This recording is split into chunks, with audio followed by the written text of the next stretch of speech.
Hostel में माहौल पूरी तरह तनाव से भरा हुआ है। गार और मैडम दोनों एक ही बात दोहरा रहे हैं कि उन्होंने अपनी आंखों से मायरा को मेहर मित्तल को धक्का देते देखा है। इसी इल्जाम के आधार पर फैसला लिया जाता है कि मायरा को बाल सुधार केंद्र भेजा जाएगा। ये सुनते ही हर कोई हैरान रह जाता है, क्योंकि मामला अब बहुत गंभीर मोड़ ले चुका है। मेहर को धक्का देने का आरोप मायरा की जिंदगी को पूरी तरह बदलने वाला है। इधर कहानी में बड़ा ट्विस्ट तब आता है जब अरमान और अभीरा आमने सामने होते हैं। अभीरा बार बार कहती है कि उसका फ़ोन कहाँ है, क्योंकि उसी में सच्चाई का सबूत मौजूद है। लेकिन अरमान उसकी एक भी बात सुनने को तैयार नहीं होता। वो साफ कह देता है कि उसे किसी सबूत की ज़रूरत नहीं है। अभीरा की हालत देखकर ही उसे यकीन हो गया है कि इसके पीछे मेहर का ही हाथ है।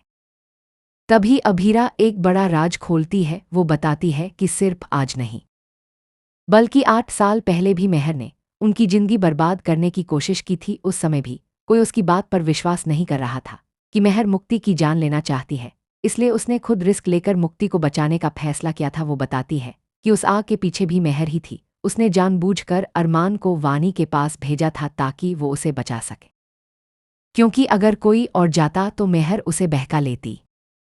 ये सब सुनकर अरमान पूरी तरह शॉक्ड हो जाता है। उसके लिए ये सब मानना मुश्किल है, लेकिन अभीरा की बातों में सच्चाई साफ झलक रही होती है। दूसरी तरफ घर में एक और बड़ा सीन चल रहा होता है। मायरा नीचे आती है और कृष्ण से सवाल करती है कि वो पापा के साथ वेन्यू पर आने वाले थे, फिर यहाँ कैसे पहुंच गए। तभी अचानक माधव अभीरा की रिकॉर्डिंग चला देता है। जैसे ही मायरा को अभीरा की आवाज़ सुनाई देती है, उसका गुस्सा फूट पड़ता है और वो तुरंत स्पीकर के तार खींच देती है। उसी दौरान उसकी नज़र अभीरा के फ़ोन पर पड़ती है, जो पास ही रखा होता है। मायरा के मन में सवाल उठता है कि अगर अभीरा उससे प्यार नहीं करती तो आज भी उसके फ़ोन का वॉलपेपर वही क्यों है। वो फ़ोन खोलने की कोशिश करती है, लेकिन पासवर्ड नहीं पता होता। तभी वो अपना बर्थडे डालती है और फ़ोन अनलॉक हो जाता है। ये देखकर मायरा भावुक और हैरान दोनों हो जाती है। उसे एहसास होता है कि इतने सालों बाद भी अभीरा उसे उतना ही प्यार करती है। इसके बाद वो फ़ोन में मौजूद वीडियो देखती है, जिसमें मेहर वानी से बातें कर रही होती है। उस वीडियो से साफ हो जाता है कि मेहर की नीयत आज भी खराब है।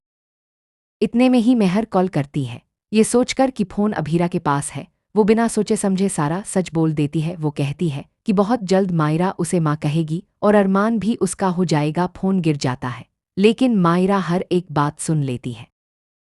अब मायरा का गुस्सा अपने चरम पर पहुंच जाता है। वो फ़ोन उठाकर मेहर को करारा जवाब देती है। कहती है कि वो कभी उसे माँ नहीं कहेगी और उसे मर्डर आंटी बुलाती है। साथ ही चेतावनी देती है कि अपनी चूड़ियां उतार ले, क्योंकि अब उसकी कलाई में हथकड़ी पड़ने वाली है।